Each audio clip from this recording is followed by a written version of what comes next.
welcome to Asia Society Hong Kong Center.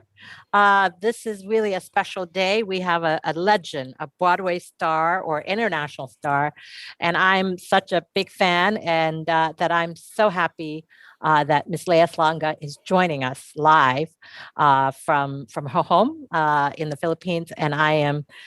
We were supposed to have her a few weeks ago when we were showing Allegiance, and thanks to the support of the U.S. consulate, we were showing the Allegiance, a musical, a 2015 musical based on the life of kind of a fictionalized story of George Takei's life in the Japanese internment camp experience. So I want to start off with that, and I'm not going to do any justice by talking about Lea's career. I think you guys, Lea is a legend. But I wanted to talk about that musical, which I saw, by the way, and I did see you in it. Okay. This was January, about a week before it closed. And yeah, we closed on Valentine's Day, which is kind of like yeah. So we were all. It was not the most. Well, it was definitely filled with love, whatever however we all want to spin it. But it was a very well, not sad, but it certainly felt triumphant in its own way because around 120,000 people got to see us by the time we closed. And it really is it's kind of a tough sell.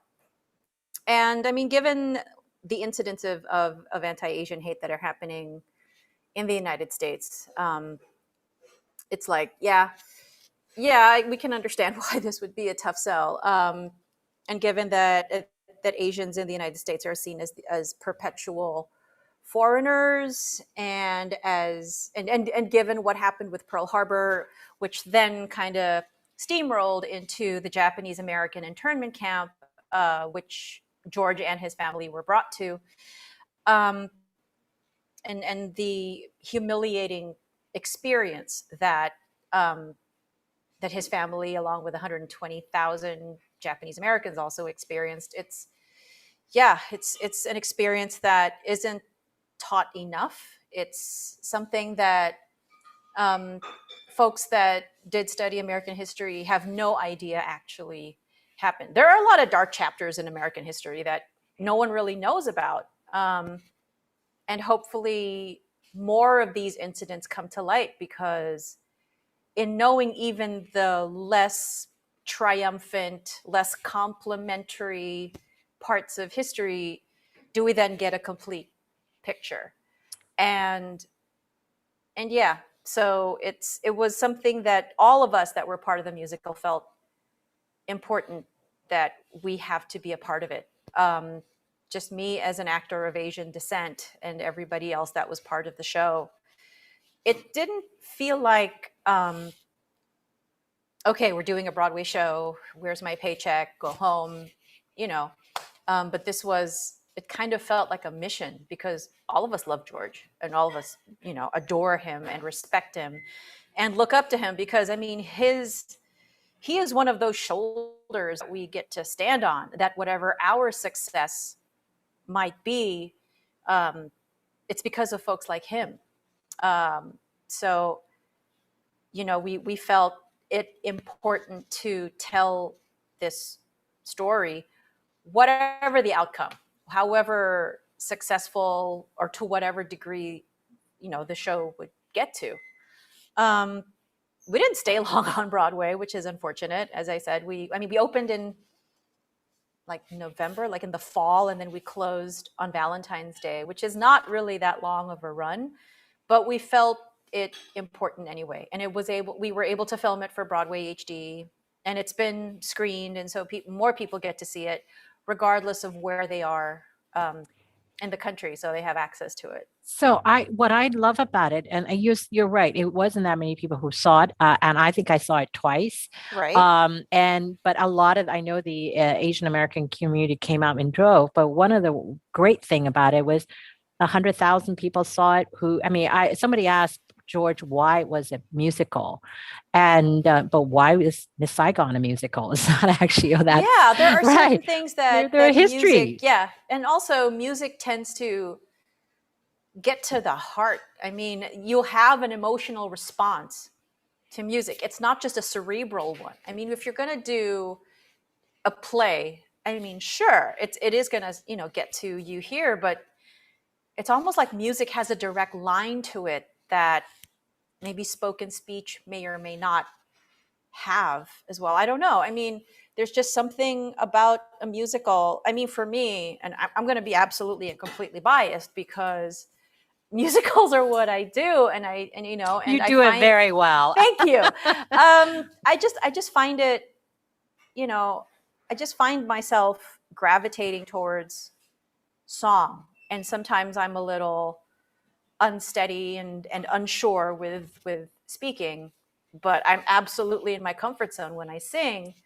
So yeah, I think there's just an immediate emotional response when music is concerned. So yeah, and it's just then it's easy to get to romances that these characters then went through, and fights would escalate because if it's set to music, it has a different, like the audience will have a different response to it versus just fight. So it's a fight, it's an oral fight, a spoken fight, as well as a sung fight. And every time we would do it on stage, it always just felt so, like our emotions would be so heightened.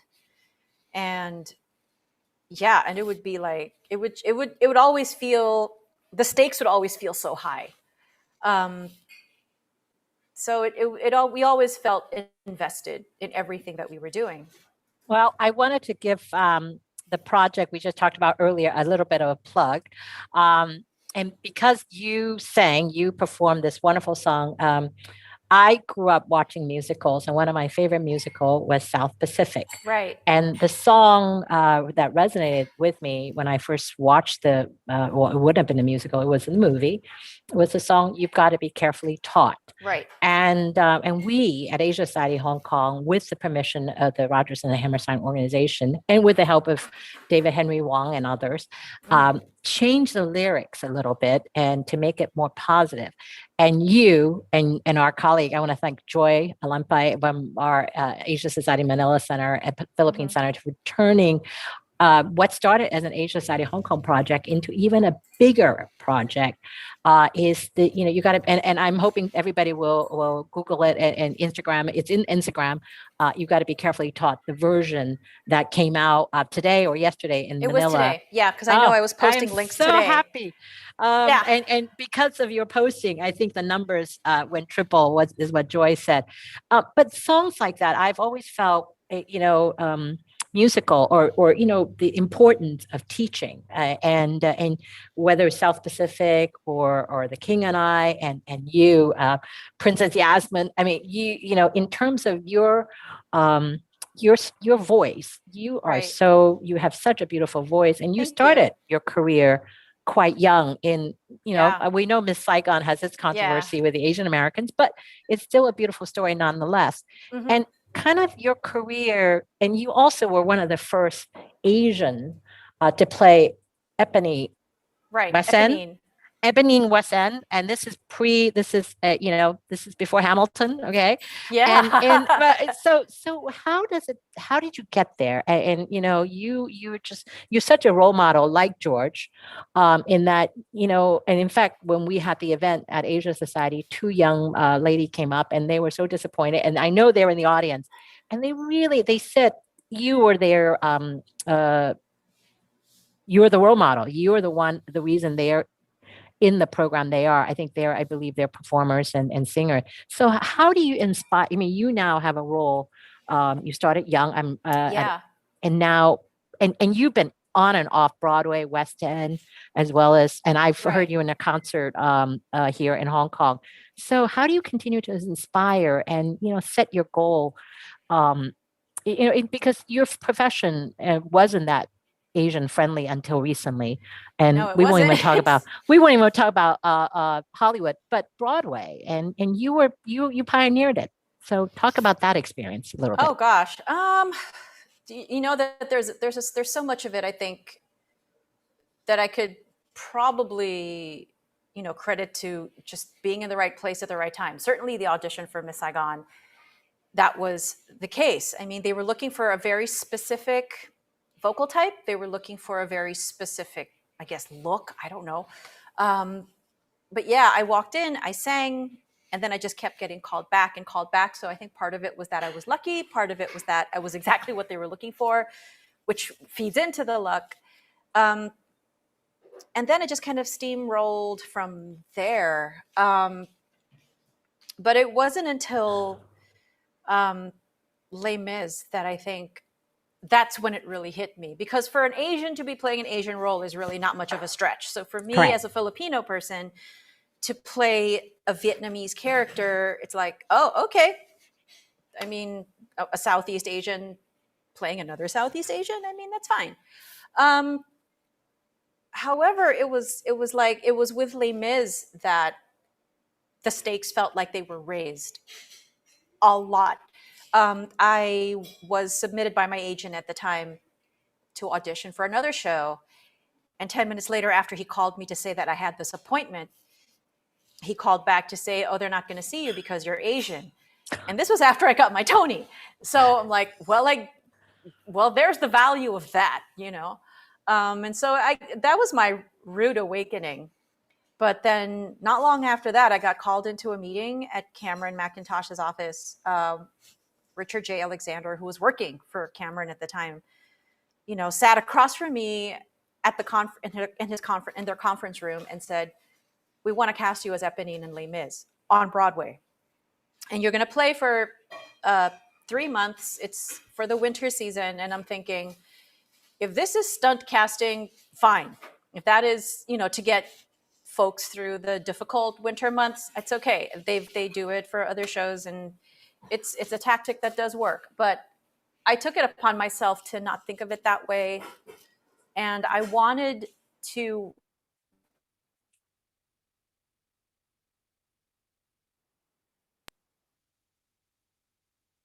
Oh,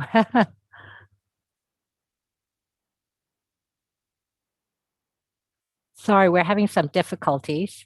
Hopefully, Leah will sign back in.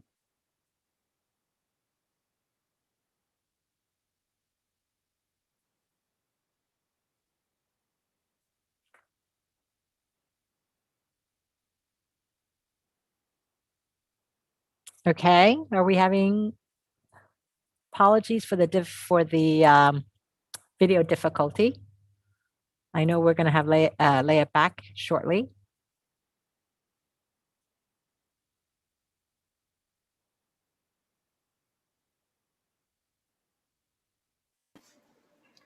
Okay, Yay! I Yay! disappeared. I am so sorry. It's I don't okay. know. It's I'm just okay. looking for a. Thank you. It is Thank what you. it is. But yeah, so I took it upon myself to nail that song every night. It's because I didn't want to let anyone say, oh, this was clearly just to get everyone through the winter. But no, I wanted for the experience. I wanted for people to say, yeah, she was totally right for this. So always high stakes every night. Doing on opening night when I knew that there would be where I think there would be publicity and all that. But Okay. We only have 15 minutes. I have some questions already from the okay. audience. I have a lot of All right. questions from the audience. We're going to try to get to Whoopsie. it. Okay. One other question from Rachel. What was your biggest obstacle easing into your musical career, musical theater career at such a young age? And how do you overcame it? Okay. Biggest obstacle. I think anybody's biggest obstacle is when you get in your own head. That might be the biggest one, to say that, oh, I'm not talented enough to do this, or I don't deserve that spot, or yeah, I think it's when you get in your own way, by getting in your own head and thinking that you are not enough. Obviously, singing is one of those things where if you're off key, then don't do musicals.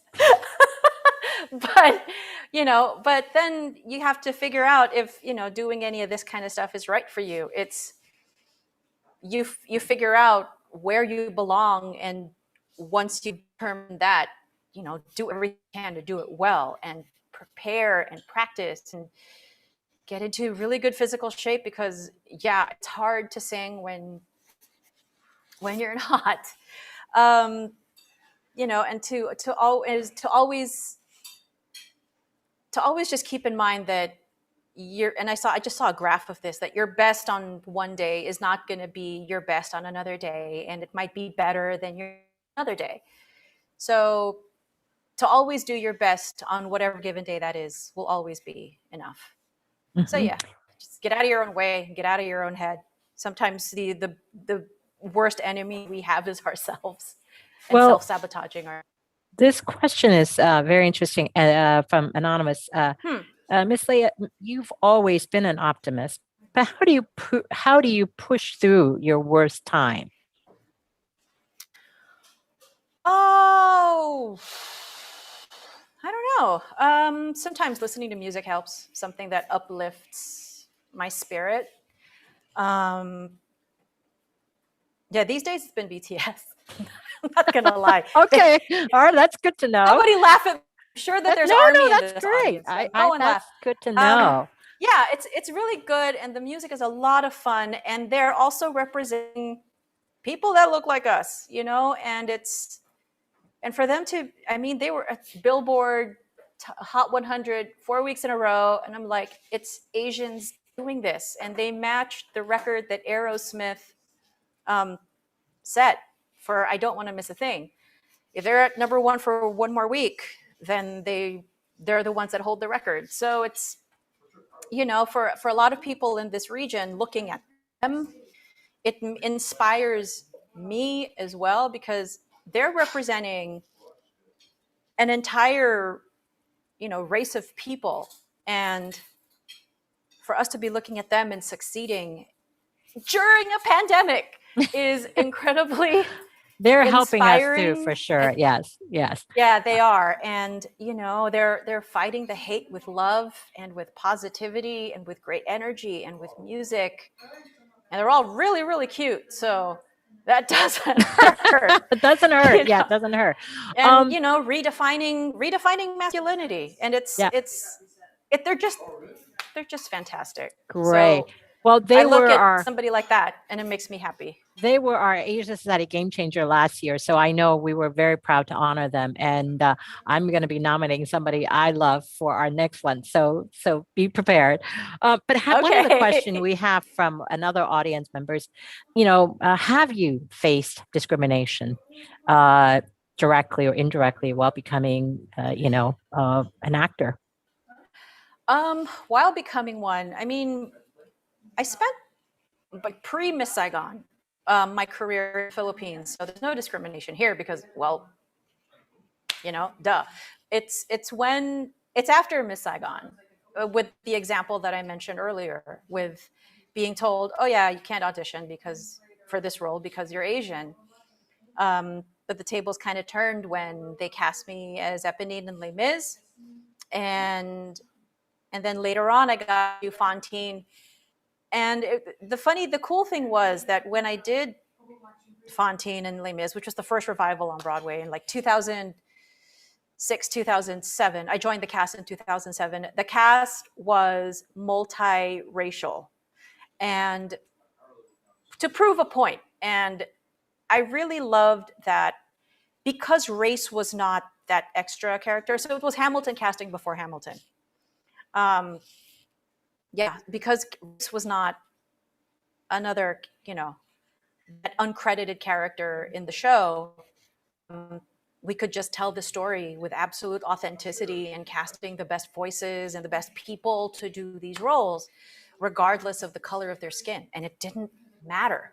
None of that mattered. And my understudies, I had a Filipino understudy, I had an African-American understudy in the show, and a Caucasian understudy. So it was like, Norm Lewis, who's African-American, played Javert, and he was just so much fun to play with. And there were 3 and then 4, Filipino actors in the show. And it made me very, very proud that I'm like, I'm not the only one. I felt just so proud that after how many years, this was where Les Mis got to. It was great. Well, I remember the controversy, and I wonder if you were caught up in it with the Jonathan Price when he was cast as an engineer. I think this must have been college, and you were cast in Miss Saigon. So were you caught up in that? This was again Asians at that time, Yeah. and I've heard David's story and others coming to Broadway and saying, "Hey, Jonathan Price is not Asian," and I Yeah. just remember the stories. And what did you? And you were at that time quite young. What did you? And I'm sure they were pushback from Asian American. Yeah. So how? Tell me about that experience. It was interesting. I was still in the show in London when all of this was happening, and so we would hear of it and read the articles from the office would get the newspaper, they'd have to Xerox it, and then we'd get the copies. So it wasn't as if we were seeing things happen in real time. Time would elapse before we would get the news over there. And I mean, I got caught up in it insofar as to be told by Cameron, listen, there's a lot that's going on. We got Jonathan through. I'm like, okay. And we're trying to get you to come through also. I'm like, okay, but we make no guarantees. I said, all right, but don't worry about it. If you can't get across the pond, it's okay. But they did. And my case actually went into arbitration. So it was I'm not sure that a lot of people were aware of it.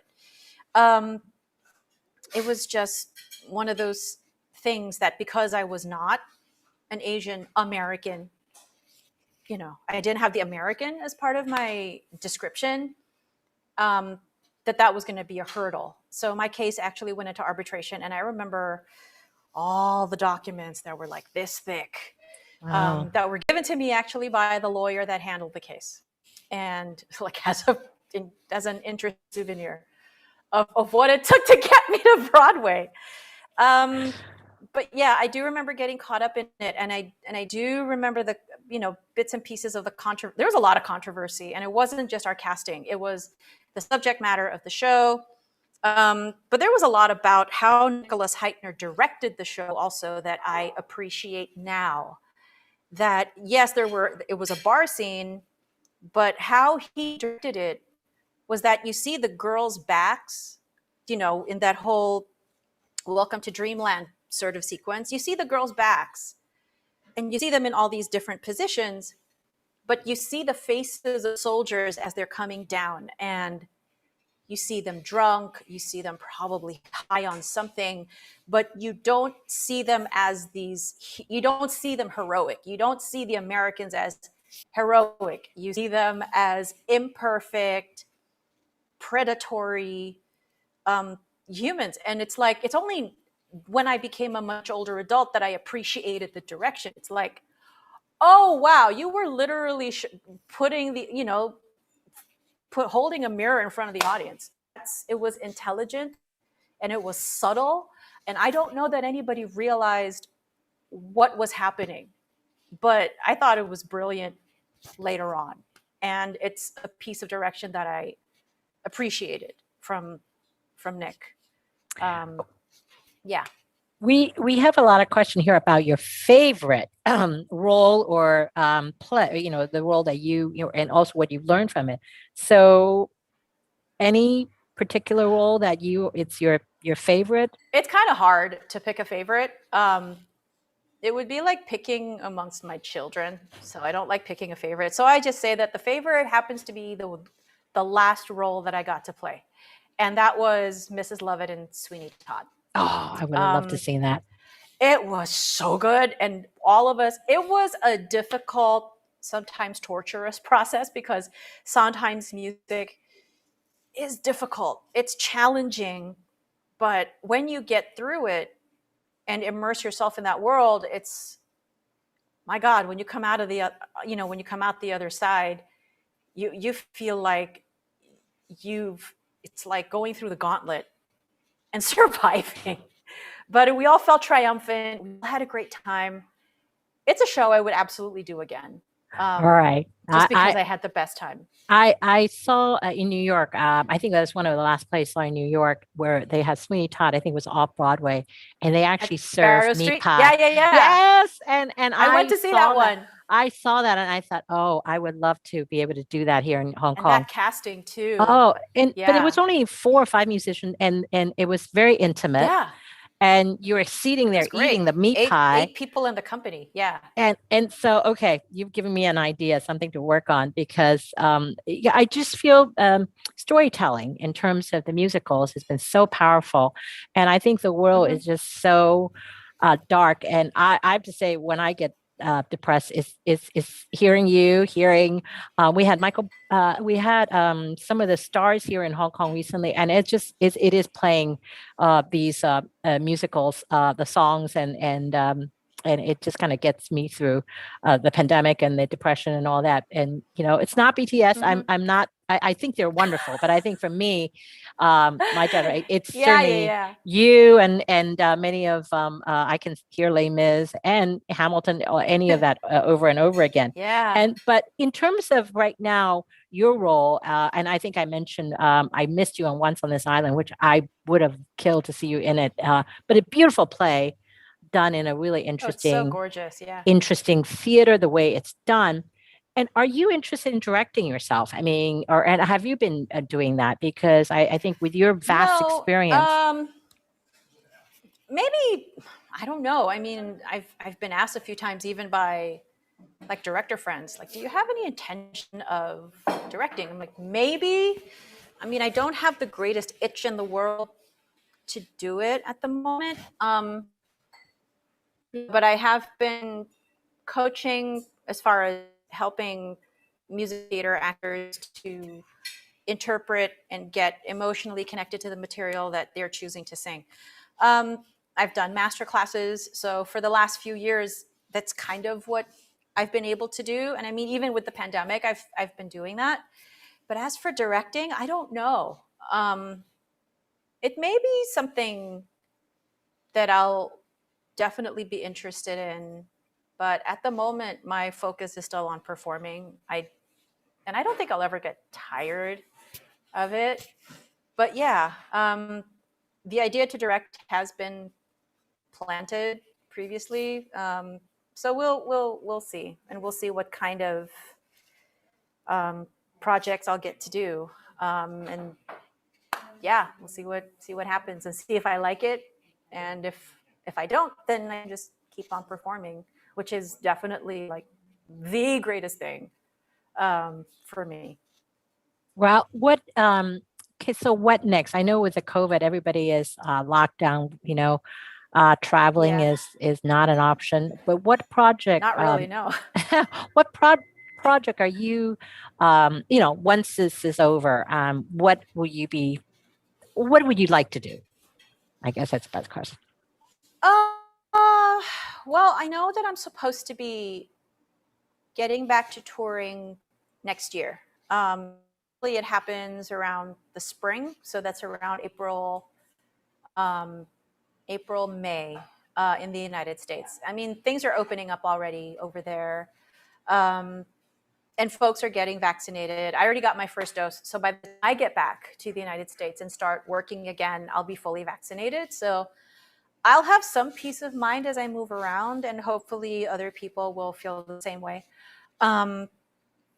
Yeah, at least my mother won't worry. She just got vaccinated like yesterday. So it gives her peace of mind that, and my brother was vaccinated in Kuala Lumpur, where he currently resides, because he's the resident conductor of the Malaysian Philharmonic.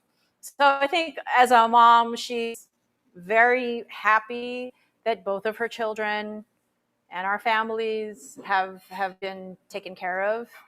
So yeah, so it's yeah. But traveling is something that I'm a little leery to do right now. So it's a good thing it's not scheduled to happen until next year. Are you exploring? So I think concertizing is what's next. But are you also exploring with this year concert? I'm sure Zoom concerts and so on. Is that something you've always also been doing this year? Um, I mean, there have been people that have done it and are really successful at it. I don't know that I'm prepared to do that. I like psychologically, I think I'm one of those old school people that really loves a lot in the same room, and the energy is very different. Um, so I probably will, you know, sit and wait until I can have that. And I think it's going to be a very emotional experience. I have a feeling that the first concert, wherever it's going to be, the first concert that I'll get to do, I might just start crying and like sob for like 10 minutes. I mean, I don't know. It's definitely going to feel it's gonna feel really really special, and definitely something that I will never take for granted. Not that I ever did, but it's gonna feel even more precious, I think, when we get back to it. Well, I wanted to thank you. I know we're taking, I'm just so grateful you're with us. But last time I heard you live was here in Hong Kong when I think maybe it was when your brother was still at Hong Kong Phil. Yeah. And And I what a can't great remember what year concert. it was, but it was Must so have been much 5 or 6 years fun. ago. And you were just fabulous. But Thank you. what my dream, I love that uh, orchestra. my dream is next time you come back and Asia Society is a wonderful venue. I see a cabaret. I see you Oh, I in love a that. very intimate setting here at Asia Society, um, singing for us and I know I will be in tears. I'm already in tears thinking about it. Um, but it just, there was just something about our venue. But I think Hong Kong, and I just know that but we do have one request, but I'm going to ask it and you don't have to do it. Uh, Hi, Leah. I'm your biggest fan. Is it possible to sing a little bit of A Whole New World to all of us? Oh, sure. Hang on, let me just find my key. A whole new world, a dazzling place I never knew. But when I'm way up here, it's crystal clear that now I'm in a whole new world with you. Ta-da! Oh, I can retire. Thank you so much. Thank you, Leah, You're for welcome. for joining us tonight. I'm really grateful, and Sure. I know it's been a tough year and a half for all of us, but I think your voice and your singing and this conversation just put us in a whole new world of nice feeling. And again, those of you who are interested, check out the Instagram from Asia Society Philippines. That the You've got to be carefully taught video, and we want to talk Yep. about stop Asian hate. It's just there's just too much negativity and hate in the world, and we need a lot of love and healing. So we hope the song will do that. And thank you. And Leah, seriously, the next time you're in Hong Kong, we'd love to have you. Oh, thank you. And it because the center, I want to again thank our Manila Center, our Philippine Center, Doris, our Yes, chair, and Doris. Joy, and they are just we love working with them. And when Asia Society Hong Kong first opened our store about 10 years ago, our first first performer was from Grace No from Manila, so Yeah. from Philippines. So I know we're going to have you back, have you here, and I look forward to personally welcome you back to Hong Kong Thank and you. at Asia Society Hong Kong. And I want to thank all those of you who joined us this evening, and have a wonderful evening. And thank you. Thank you.